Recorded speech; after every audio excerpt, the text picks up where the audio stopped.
সারা রাত দুজন মিলে জার্নি করে অবশেষে পৌঁছেই গেলাম কুয়াকাটাতে। হঠাৎ করে ট্যুরের প্ল্যান আর তার কথা মতো বের হয়েও পড়লাম। একদিন আগে আমাদের টিকিট কাটা হয়েছে রাত 8:30টায় বাস। খুব তাড়াহুড়া করে এখন যাচ্ছি বাস কাউন্টারে। আমার শাশুড়ি আম্মুকে বিদায় দিয়ে দিলাম। এবার কিন্তু আমরা দুজন মিলেই ঘুরতে যাচ্ছি। দুজন মিলে যাচ্ছি সমুদ্র দেখতে। বাট আজকে সকাল থেকে আমাদের এলাকায় যে পরিমাণে বৃষ্টি হচ্ছে, রাস্তায় অলরেডি সমুদ্র হয়ে আছে। যাই হোক, অটোতে করে খুবই তাড়াহুড়ার মধ্যে চলে আসলাম বাস কাউন্টারে। বাট এসে দেখি এখন পর্যন্ত আমাদের বাসটা আসে নাই। এখন ওয়েট করতে হবে। সারাদিন বৃষ্টি হয়েছে, বাস বৃষ্টির জন্য কিছুটা লেট। জাস্ট 2 দিনের প্ল্যানিং এ আমরা যাচ্ছি বাংলাদেশের আরেক প্রান্তে ঘুরতে। আমাদের বাস আসার টাইম হয়ে গেছে 8:30 বাজে। বাট এখন পর্যন্ত বাস আসতেছে না, বৃষ্টির কারণে লেট হবে। তাই আর কি বসে বসে ওয়েট করতেছি। আর আমার তো ভীষণ এক্সাইটেড লাগতেছে। সারা রাত জার্নি করব এইটা ঠিকই, বাট জার্নি করার পর সকালেই সমুদ্র দেখতে পাবো। সমুদ্র আমার ভীষণ পছন্দ। এর আগে কক্সবাজার যাওয়া হয়েছে, বাট কুয়াকাটাতে যাচ্ছি আমি এই প্রথমবার। তো আধা ঘন্টা লেট করে আমাদের বাসটা চলে আসলো। বিসমিল্লাহ বলে বাসে উঠে পড়লাম। এখন একটানা সারা রাত জার্নি করতে হবে।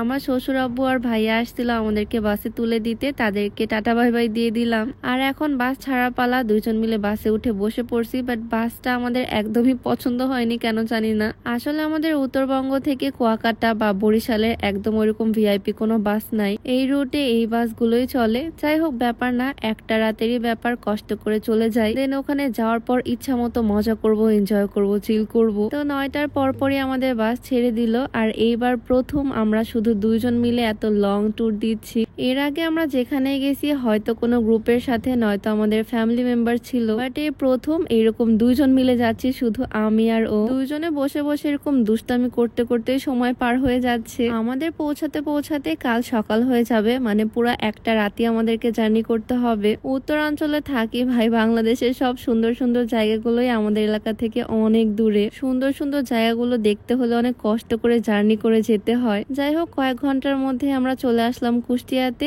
আর এখানে যাত্রা বিরতি দিল 20 মিনিটের জন্য। যদিও আমরা বের হওয়ার সময় খাওয়া দাওয়া করে বের হয়েছি, মানে ডিনার করে বের হয়েছি, তাই এখান থেকে তেমন কিছু খাওয়া দাওয়া করবো না। আর হ্যাঁ, আজকে কিন্তু আমি খুবই কমফোর্টেবল একটা গাউন পরছি। তোমাদেরকে দিনের ক্লিপ না দেখালে বুঝতে পারবা না। এই গাউনটা বাস্তবে দেখতে খুবই সুন্দর। কালার কম্বিনেশনটাও যেমন সুন্দর, ফ্লোরাল প্রিন্টটাও তেমনই ফুটে উঠছে। আমি সবসময় সূচনা স্কয়ার হাউস ফেসবুক পেজের গাউন গুলোই পরি। আর তাদেরই আরেকটা পেজ সিওনা থেকে এই গাউনটা নেওয়া। আর সিওনা পেজে কিন্তু রেগুলার কন্টেস্ট চলে, তারা গাউন গিফট করে ফলোয়ার্সদের মধ্যে। সিওনা পেজটা আমার ডিসক্রিপশনে মেনশন করে দেওয়া থাকবে, চাইলে ভিজিট করে আসতে পারো তাদের পেজটা। জার্নির জন্য এসব গাউন আমার খুবই কমফোর্টেবল মনে হয়, সেজন্য এই সুন্দর গাউনটা পরে আজকে যাচ্ছি। তো 20 মিনিট পার হয়ে গেল দেখতে দেখতেই। আবারও উঠে পড়লাম বাসে। আর এই হাইওয়ে রেস্টুরেন্ট থেকে এখন চলে যাব।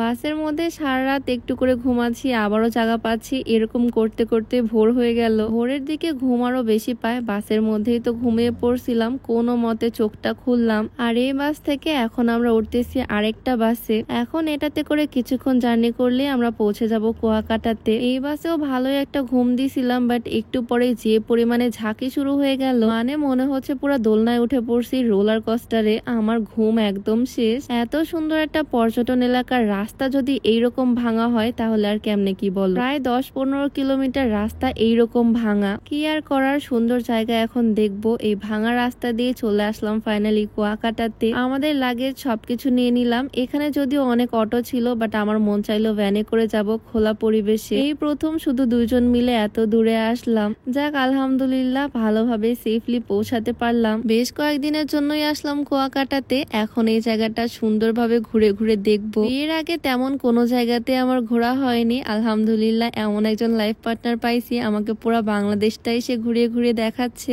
সকাল সকালে আমরা পৌঁছে গেলাম কুয়াকাটা। আমার তো ভীষণ ভাল লাগতেছে, আবারও সমুদ্র দেখবো। মাঝে মাঝে এরকম হুটহাট ট্যুরের প্ল্যান করলে কিন্তু মন্দ হয় না। আসলে কোনো কিছু নিয়ে বেশি প্ল্যান করলে ম্যাক্সিমাম সময় সেটা ক্যান্সেল হয়ে যায়। বাট আমরা মাঝে মাঝে 2-1 দিনের মধ্যেই হুটহাট এরকম ট্যুরের প্ল্যান করে ফেলি। আর দেখো ফাইনালি চলেও আসলাম। সারা রাত জার্নি করে আসছি। সকালবেলা প্রচুর ক্ষুধা লেগে গেছে, তাই প্রথমে চলে আসলাম একটা হোটেলে। সেই কালকে রাতে বাসায় খাইছি, তারপর আর তেমন কিছু খাওয়া দাওয়া করা হয়নি। তাই দুজন মিলে এখান থেকে খাওয়া দাওয়া করে নিলাম। আর এখন যাচ্ছি আমাদের হোটেলে। এই এলাকায় এরকম ভ্যান খুব চলে, আর ভ্যানে করে ঘুরতেও আমার বেশ ভালোই লাগতেছে। তো ভ্যানে করে চলে আসলাম আমাদের হোটেলে। এইটা হচ্ছে একটা 3 স্টার হোটেল, ফ্যাসিলিটি বেশ ভালো, সেজন্যই এইটাই বুক করা হয়েছে। আর এই হোটেলের টপ ফ্লোর থেকে খুব সুন্দর সি ভিউ পাওয়া যায়। তো এখানে এসে আমি সব পেপার পেপার ওয়ার্ক গুলো কমপ্লিট করে ফেললাম। এইটাই এখন আমাদের নেক্সট 3-4 দিনের বাড়ি, মানে কয়েকদিন আমরা এখন এই হোটেলেই থাকবো। প্রচুর টায়ার্ড, সবকিছু নিয়ে এখন রুমে গিয়েই দিব একটা ঘুম, আর ঘুম থেকে উঠেই চলে যাব সমুদ্র দেখতে। সবকিছু তোমাদের সাথেও শেয়ার করব।